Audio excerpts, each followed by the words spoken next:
Assalamualaikum warahmatullahi wabarakatuh. Waalaikumsalam. Apa kabarnya semua ini?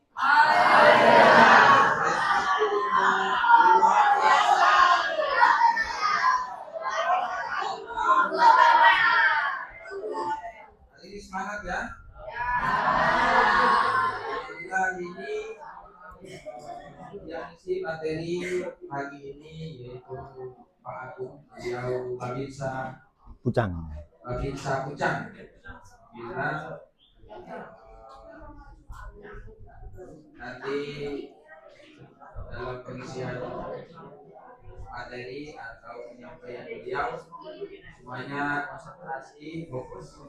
Mudah-mudahan apa yang nanti disampaikan beliau kita bisa mengambil atau mendapatkan manfaat, dan semoga Subhanahu wa taala meridhoi kita selama berlangsungnya acara ini. Sekarang sudah siap semua? Dibuka hatinya, dibuka pikirannya agar apa yang kita peroleh kita bisa mendapatkan manfaat dan kita bisa mengamalkannya. Insya Allah. Ya, selamat datang Pak Agung di tempat kami. Ya, kami ucapkan terima kasih telah meluangkan waktunya untuk memberikan materi kepada siswa SMP Al-Quran dan Dakwah Alam dari kelas 7, 8, dan kelas 9 semuanya berkumpul untuk menerima materi pada pagi hari ini. Namun di dalam pelaksanaan kegiatan kita hari ini, apabila nanti ada kekurangan atau hal-hal yang kurang nyaman, ya diikhlaskan, dibuat nyaman. Ya. Semoga dengan keikhlasan kita ini diridhoi dan dirahmati oleh Allah Subhanahu wa taala. Untuk mempersingkat waktu, mungkin langsung kami serahkan ke beliau untuk melanjutkan materi pada pagi hari ini. Mungkin itu dari saya, kurang lebihnya mohon maaf. Assalamualaikum warahmatullahi wabarakatuh.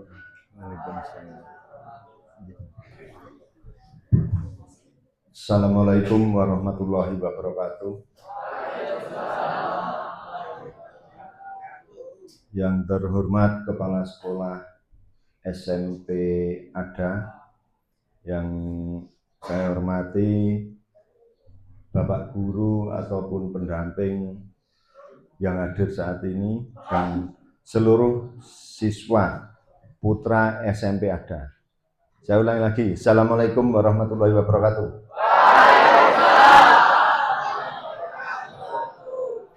Terima kasih waktunya. Kami berdiri di sini berdasarkan undangan dari pihak sekolah, mengundang Koramil untuk memberikan materi. Ada cinta tanah air, bela negara, dan lain-lain ya. Sebelum memberikan materi ini, saya izin memperkenalkan diri. Nama saya Agung Wibowo, ya. Status K2. K2 itu istri 1, anak 2. Bukan istri 2, anak 1 ya. K2. Ini foto waktu anak saya masih SD semua, satu SMP, kelas 1 SMP. Kalau yang sekarang anak saya yang pertama sudah jadi tentara juga, dinas di Banten sana, di Lebak. Yang satu baru SMA kelas 1, yang putri. Asli saya dari Wonosobo. Ada orang Wonosobo? Wah, Wonosobonya mana, Mas? Wah, tetanggaan, saya hanya Sapuran. Kali Kajari mana, Mas? Kali Kajarnya mana? Bowongso? Mana? Oh, Kedalon, wah dekat pom bensin itu ya? Ya. Itu perkenalan saya. Lanjut aja. Ini saya di sini akan menyampaikan tentang disiplin. Ya. Sebagai awal prakata saya menyampaikan, mungkin dan bisa dipastikan tidak ada satupun manusia ini yang sukses tanpa disiplin. Itu pasti, ya. Disiplin itu bisa diterapkan dalam kehidupan sehari-hari, baik di sekolah, kehidupan beragama, jelas itu dalam kehidupan kita bersosial bisa diterapkan.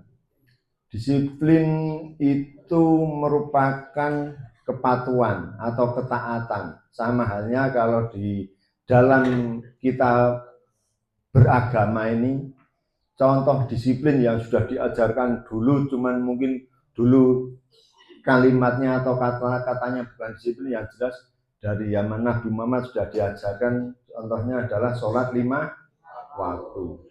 Kalau orang yang tidak disiplin, tidak mungkin mendengar adzan terus berangkat ke masjid terus melakukan sholat berjamaah. Itu selain takwa juga punya rasa kedisiplinan, ya. Makanya di sini disampaikan disiplin belajar merupakan kunci keberhasilan. Mungkin Bapak kepala sekolah atau Bapak guru yang lain, beliau dulu sebelum berhasil jadi kepala sekolah, waktu di pondok, waktu di sekolah, waktu kuliah juga membutuhkan kedisiplinan. Contoh kecil disiplin yang adik-adik lakukan harian ini setiap saat, setiap waktu itu apa? Ya, yang setiap detik, setiap menit apa? Nanti dalam pengisian materi atau penyampaian beliau semuanya konsentrasi, fokus. Mudah-mudahan apa yang nanti disampaikan beliau kita bisa mengambil atau mendapatkan manfaat, dan semoga Subhanahu wa taala meridhoi kita selama berlangsungnya acara ini. Sekarang sudah siap semua? Dibuka hatinya, dibuka pikirannya, agar apa yang kita peroleh kita bisa mendapatkan manfaat dan kita bisa mengamalkannya. Insya Allah. Ya, selamat datang Pak Agung di tempat kami. Ya, kami ucapkan terima kasih telah meluangkan waktunya untuk memberikan materi kepada siswa SMP Al-Quran dan Dakwah Alam dari kelas 7, 8, dan kelas 9 semuanya berkumpul untuk menerima materi pada pagi hari ini. Namun di dalam pelaksanaan kegiatan kita hari ini, apabila nanti ada kekurangan atau hal-hal yang kurang nyaman, ya diikhlaskan, dibuat nyaman, ya. Semoga dengan keikhlasan kita ini diridhoi dan dirahmati oleh Allah Subhanahu wa taala. Untuk mempersingkat waktu, mungkin langsung kami serahkan ke beliau untuk melanjutkan materi pada pagi hari ini. Mungkin itu dari saya, kurang lebihnya mohon maaf. Assalamualaikum warahmatullahi wabarakatuh. Waalaikumsalam. Nah, coba aja adik-adik bernafas, tahan terus. Nah, itu kira-kira enak enggak? Enggak loh. Nah, itu minimal contoh disiplin yang nyata.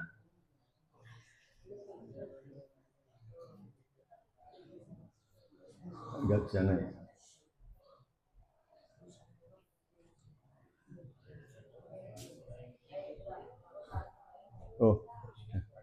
Oh.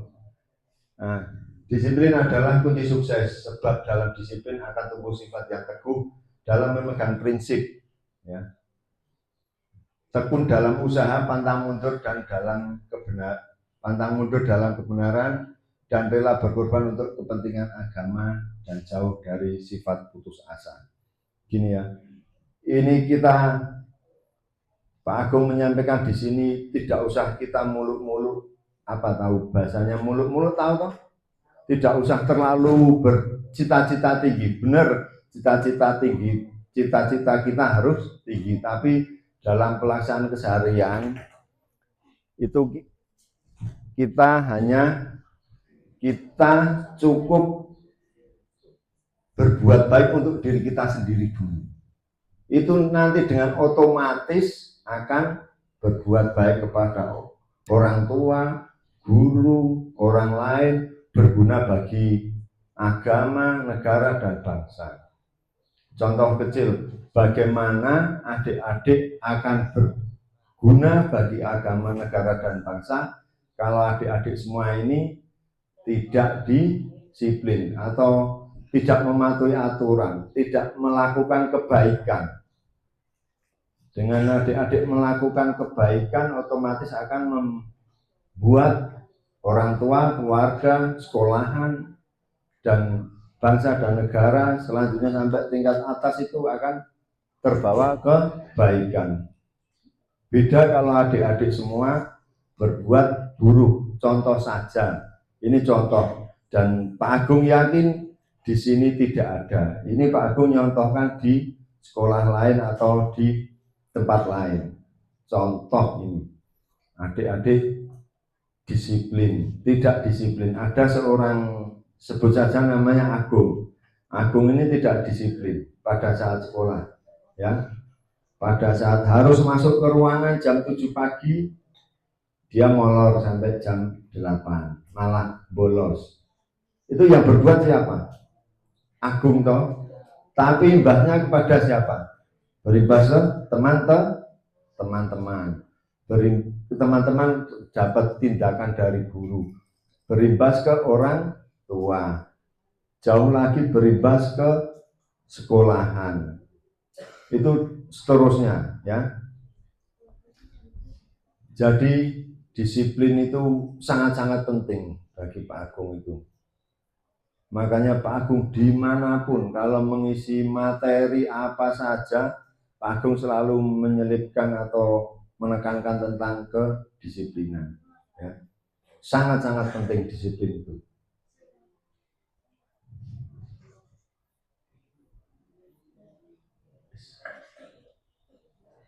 Nah, jika disiplin diri tidak mampu kita tegakkan dan tegas dan keras, mana mungkin sukses bisa kita raih. Itu jelas, ya. Tadi disampaikan di awal, tidak ada manusia di dunia ini yang sukses tanpa disiplin.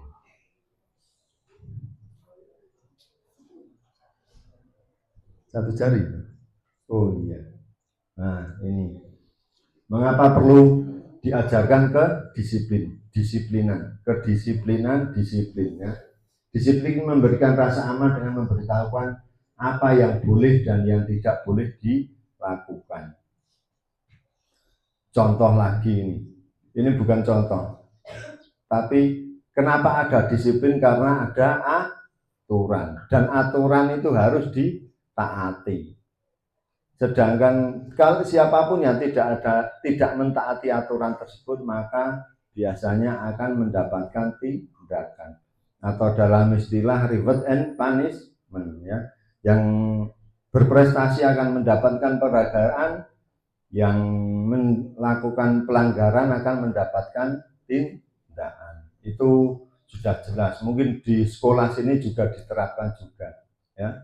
Nanti yang mungkin bolos atau yang tidak melakukan sholat jamaah atau tidak melakukan sholat tahajud malam itu akan mendapatkan tindakan. Itu bukan bentuk tindakan, ya. Kalau dalam lingkup pendidikan itu bukan tindakan sebenarnya. Itu untuk mengingatkan semua siswa, ya. Jadi semua peraturan harus ditaati.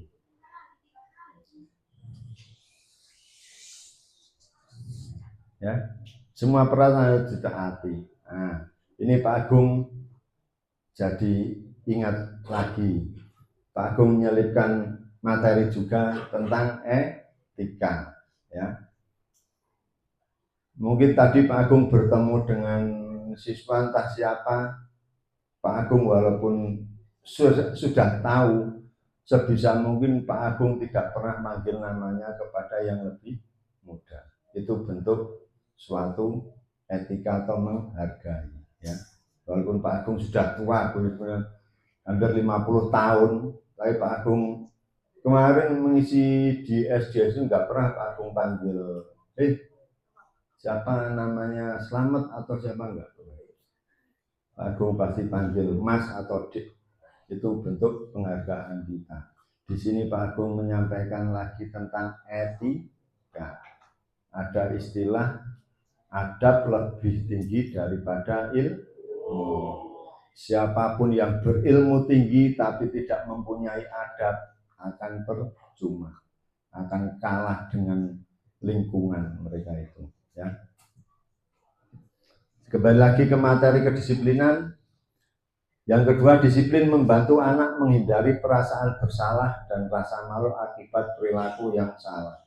Tadi sudah Pak Agung sampaikan, namanya peraturan harus ditaati. Contoh ini,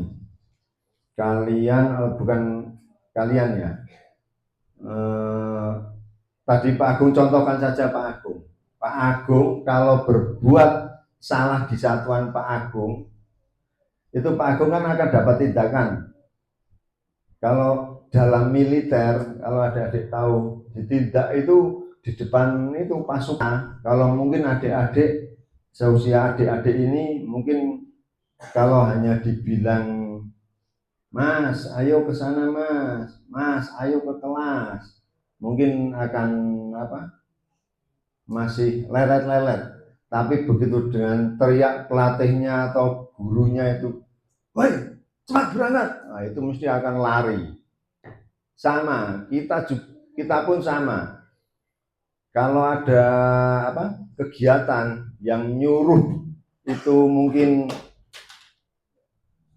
yang nyuruh itu junior saya atau umurnya di bawah saya belum tentu akan berangkat. Maksudnya berangkat tapi akan semaunya. Beda dengan yang punya pangkat atau punya jabatan ataupun orang yang lebih tua. Sama halnya mungkin tadi pagi Pak Agung perhatikan juga adik-adik ada yang sebagian patuh dipanggil kakak kelasnya suruh masuk sini, patuh juga banyak. Tapi begitu Pak Guru atau Pak Kepala Sekolah yang ngendiko, yang maturan beda, ya enggak? Itu hukum, bukan hukum ya, sifat manusia. Kita lebih baik itu jangan jadi orang yang ditakuti. Adik-adik ini masih umur SMP ini, jangan mudah terpengaruh. Kalian nanti sebentar lagi masuk SMA, kalian sedang mencari jati diri kalian. Dengan rajin, belajar adalah satu penentu masa depan negara. Pak Agung tadi di awal menyampaikan, kalian adalah generasi penerus. Mau rusak ataupun maju negara ini di 34 tahun, 40 tahun depan, tergantung generasi kalian ini. Ya.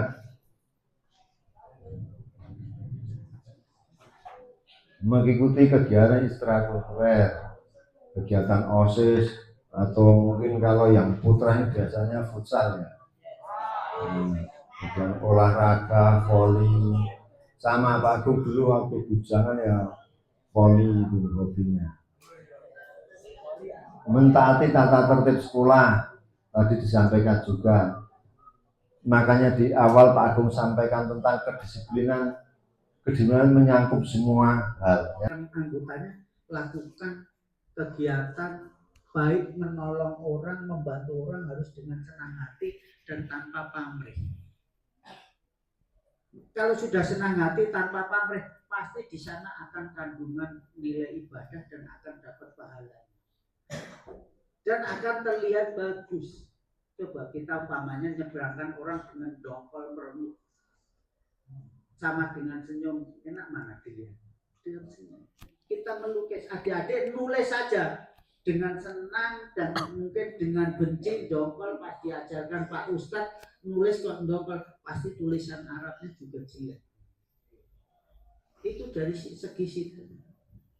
Kita implementasikan, jadi Pak Kapolsek tidak hanya bicara, tapi kita tunjukkan nilai. Saya minta, Pak Kapolsek minta, jadi nanti dapat pelajaran dari para ustadz, lakukan, terima dengan senang hati. Adik-adik di sini pun senang hati. Kalau sudah senang hati tidak akan gampang sakit. tidak akan gampang masuk angin. Alhamdulillah Pak Kapolsek melaju perjalanan sepeda motor setengah jam setiap hari kecuali Sabtu Minggu. Sabtu Minggu jarang-jarang ke kantor kalau tidak ada kegiatan, itu belum pernah masuk angin. Karena Pak Kapolsek lakukan senang hati, walaupun naik motor ke musim hujan pakai mantel senang hati. Namun walaupun pekerjaan seringan apapun adik-adik lakukan dengan rasa benci, jengkel, dongkol, ya itu tidak akan merusak hati adik-adik sendiri dan fisik adik-adik sendiri. Buktikan aja. Ya, adik-adik dengarkan omongan Pak Kapolsek, mungkin adik-adik kan, Pak Kapolsek mau bicara apa? Terus adik-adik jangan meremehkan, merendahkan orang yang bicara di depan walaupun itu siapa. Pasti di sana dulu seperti Pak Kapolsek terserah. Jalankan apa aja, nanti dihukum juga begitu. Dulu saya dihukum yang teman nangis walaupun berdah, Pak Kapolsek tetap sini. Lanjut.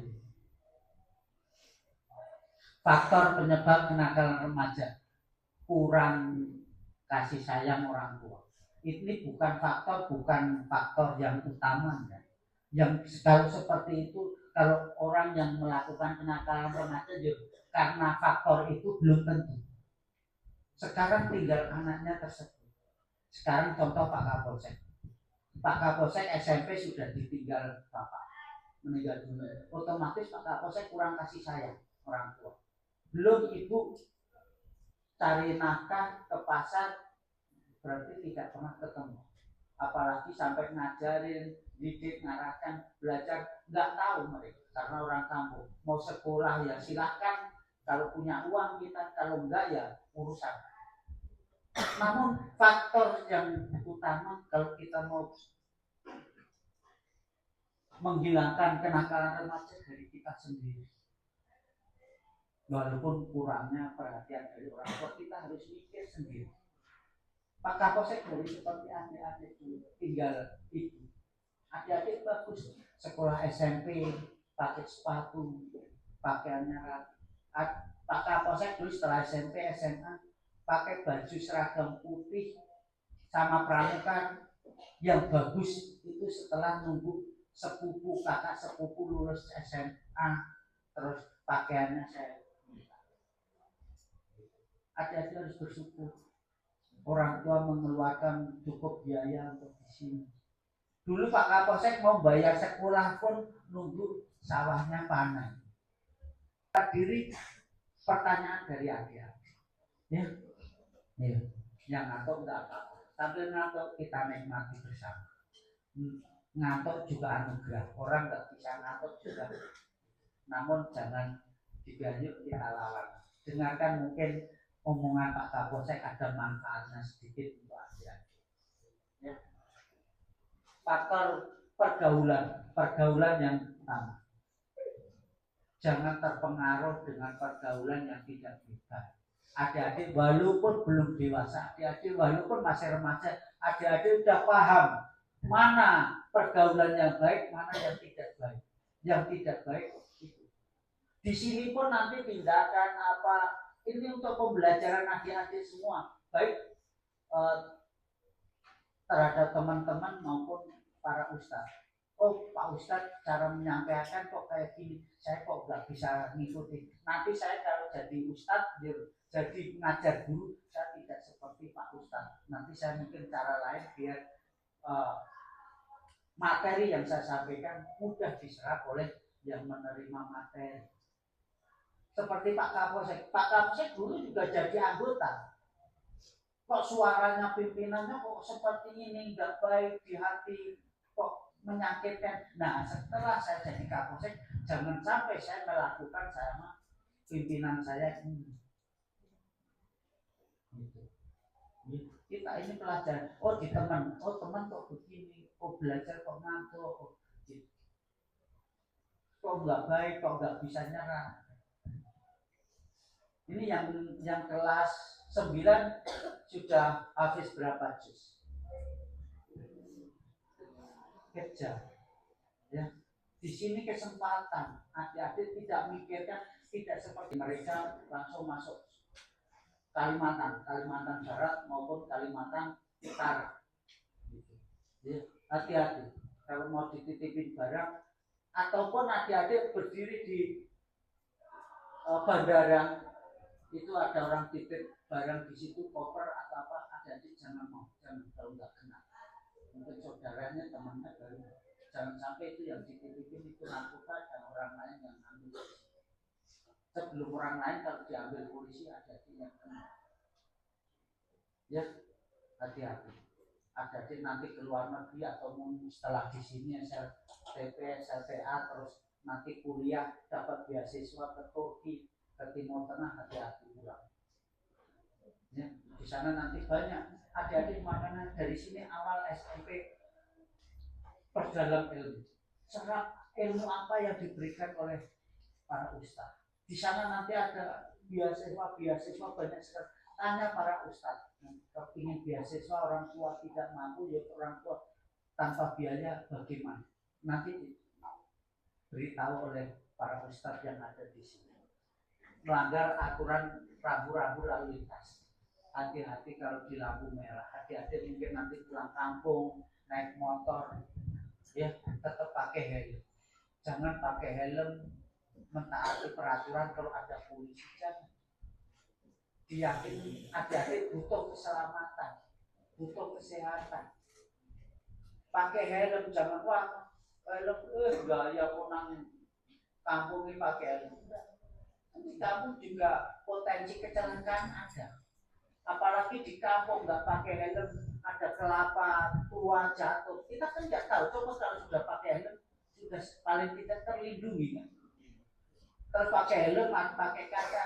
Kampung kan banyak debu, otomatis sudah melindungi kita.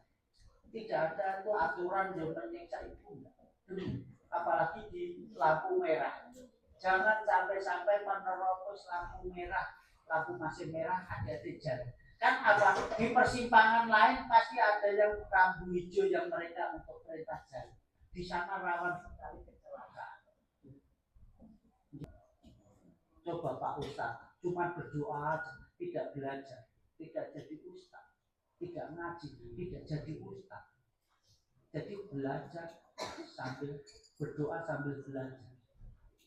Cita-cita boleh besar, tapi harus dilakukan dengan aksi.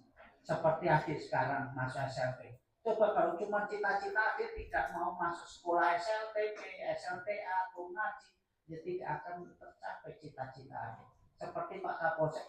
Dulu sebelum jadi kapolsek, saya cita-cita jadi kapolsek. Nah, tidak mau sekolah perwira, gimana mau jadi kapolsek?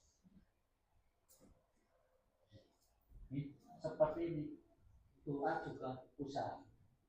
SMS Purno, kalau sekarang WA Purno, ini belum saya ganti.